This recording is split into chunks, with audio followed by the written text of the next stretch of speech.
हे कृष्ण, आपकी विचारधारा अत्यंत गहन और प्रभावशाली है। आज भी आपके विचार और संदेश मनुष्य को अभिभूत कर रहे हैं और उनके सार्थक जीवन का मार्गदर्शन कर रहे हैं। हमें पता है कि आपकी वाणी बहुत प्रभावशाली है और आपके भगवत गीता में दिए गए उपदेश भी आज भी प्रासंगिक हैं। आपने युद्ध के समय अर्जुन को विषाद से उबरने के लिए प्रेरित किया और उन्हें अपने कर्तव्य का पालन करने के लिए प्रेरित किया। आजकल बहुत से लोग आपकी विचारधारा के प्रतीक बने हुए हैं और विजय के लिए आपकी सहायता की प्रतीक्षा कर रहे हैं। उन्हें दिखाइए कि जीत सिर्फ आपके द्वारा प्रेरित होने वाला सत्य, कर्म और उदारता के माध्यम से हो सकती है। जब आपकी भक्ति, उद्यम और त्याग के साथ युक्त हो जाते हैं तो आप खुद ही एक असाधारण शक्ति बन जाते हैं और जीवन के विभिन्न क्षेत्रों में सफलता प्राप्त करते हैं। जीत का मतलब सिर्फ सामरिक विजय नहीं होता है, बल्कि यह आत्मनिर्भरता, आत्मविश्वास और आध्यात्मिक विजय का भी प्रतीक होता है।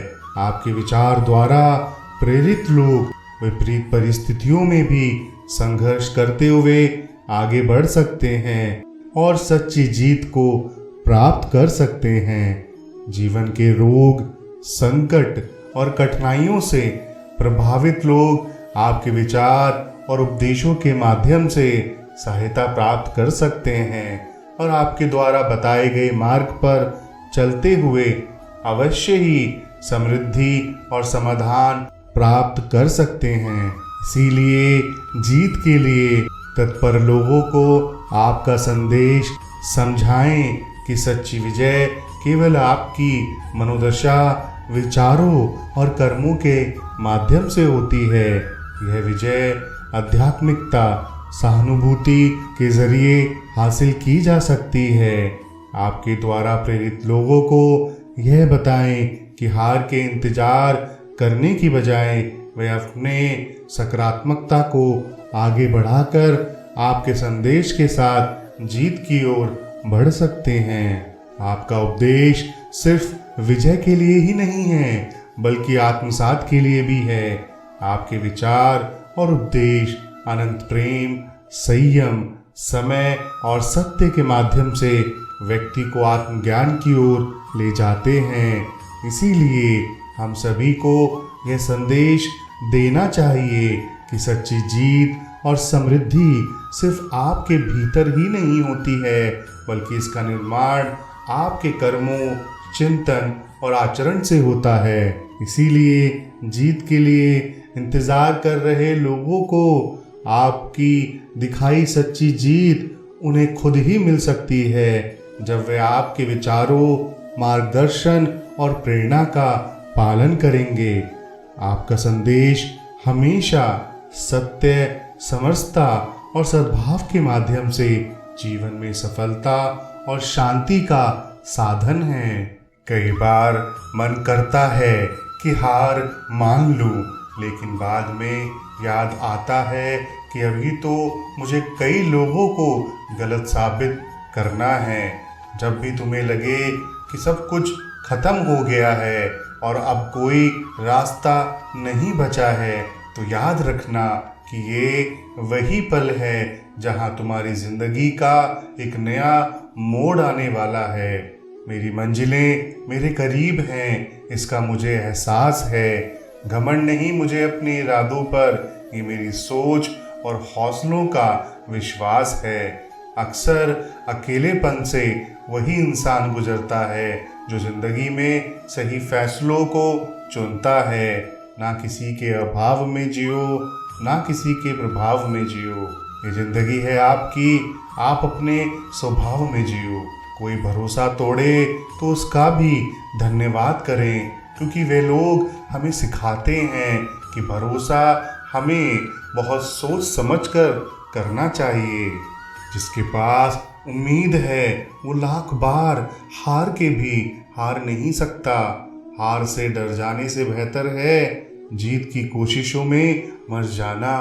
विजेता वो नहीं बनते जो कभी हारे हुए नहीं हैं, बल्कि विजेता तो वो बनते हैं जो कभी हार ही नहीं मानते। मुझे अकेले चलने में बहुत मज़ा आता है, क्योंकि ना कोई आगे चलता है और ना ही पीछे कोई छूटता है। मौन सबसे अच्छा उत्तर है किसी ऐसे व्यक्ति के लिए जो आपके शब्दों को महत्व नहीं देता है। पूर्णता के साथ किसी और के जीवन की नकल करके जीने की तुलना में अपने आप को पहचान कर अपूर्ण रूप से जीना ही बेहतर है। जब भविष्य धुंधला पड़ने लग जाता है, तब आपको अपने वर्तमान में ध्यान केंद्रित करने की आवश्यकता होती है। कोशिश कर, हल निकलेगा, आज नहीं तो कल निकलेगा। अर्जुन के तीर सा सद मरुस्थल से भी जल निकलेगा। जीवन की सबसे बड़ी गलती वही होती है जिस गलती से हम कुछ सीख नहीं पाते हैं।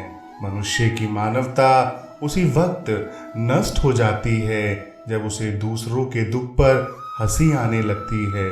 जो जितना अधिक शांत होता है वो उतनी ही गहराई से अपनी बुद्धि का प्रयोग कर सकता है। निंदा से घबराकर अपने लक्ष्यों को कभी ना छोड़ें, क्योंकि लक्ष्य मिलते ही निंदा करने वालों की राय बदल जाती है। आपकी हार, आपकी जीत आपकी सोच पर निर्भर करती है। इसीलिए मान लो तो हार होगी, ठान लो तो जीत होगी। सबसे समझदार और स्थिर बुद्धि वाला व्यक्ति वही है जो सफलता मिलने पर अहंकार में नहीं आता और विफलता में गम में नहीं डूबता। हो सकता है हर दिन अच्छा ना हो, लेकिन हर दिन में कुछ अच्छा जरूर होता है। धैर्य रखिए, कभी कभी आपको जीवन में सबसे अच्छा पाने के लिए सबसे बुरे दौर से गुजरना पड़ता है। रोना बंद करो और अपनी तकलीफ़ों से खुद लड़ना सीखो, क्योंकि साथ देने वाले भी शमशान से आगे नहीं जाते। समय जब न्याय करता है तब गवाहों की आवश्यकता नहीं पड़ती है। यदि आपको भगवान कृष्ण की जय प्राप्त करनी है तो पहले अपने अंतरंग जंग को स्वीकार करें। अर्जुन के माध्यम से भगवान कृष्ण ने हमें शिक्षा दी है कि हमें अपने अंतरंग संघर्षों का सामना करना चाहिए और इससे उभरकर निकलना चाहिए। ध्यान लगाएं और अपने दुखों और चुनौतियों को पहचानें। भक्ति के माध्यम से भगवान कृष्ण के साथ एक गहरा संबंध स्थापित करें। आपकी भक्ति को सत्यता और समर्पण के साथ भरें। निरंतर भक्ति और पूजा के माध्यम से आप उनके प्रति अपनी समर्पण और विश्वास को प्रदर्शित कर सकते हैं। भगवान कृष्ण की महाभारत में दिए गए गीता के संदेश को अपने जीवन में उतारें। उनकी वाणी में छिपे तत्वों को ध्यान से समझें और उनके मार्ग पर चलें।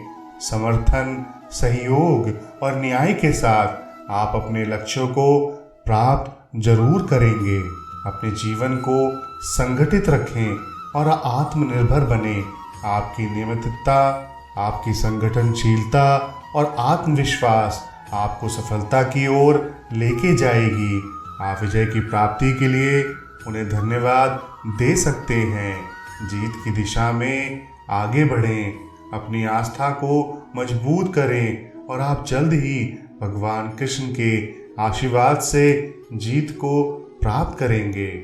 आशा करते हैं आज की इस वाणी से आपके अंदर जीत के प्रति विश्वास और बढ़ा होगा। आप जीवन में बेहतर करें, ऐसी हमारी कामना है। आप सभी अपना ख्याल रखें। बहुत जल्द एक और वीडियो के साथ आपसे मिलना होगा। आप सभी का बहुत धन्यवाद। जय श्री कृष्णा।